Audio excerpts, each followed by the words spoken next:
Here's how to change language in Premiere Pro. So you can easily change language in Premiere Pro by doing these simple steps that I'm going to show you in this video. So make sure you watch this video till the end. So first of all, we go to Premiere Pro and we got this whole layout over here. So what we have to do over here is press these two simple keys. Press Ctrl F12, or if you're on Mac, press CMD plus F12, so you'll get something like this. So here you'll see application language option over here.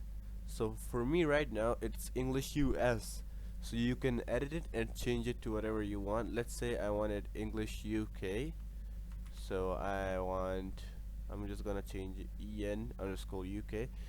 Make sure that your first two sentences are small underscore, then after that the two letters are uh, capital. So after doing that, just close that and restart your Premiere Pro and go back, and your language should have changed for now. Now let's check it.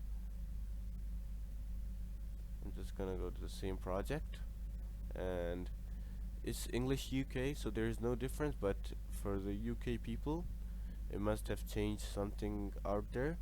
So let me make sure that it happened. Control F12, and there y'all can see it's English UK. I'm just gonna change it back to English US. There we go. Set it up. Yeah. So yeah, that's basically it on how you can change language in Premiere Pro. So I hope I helped you guys out. Peace.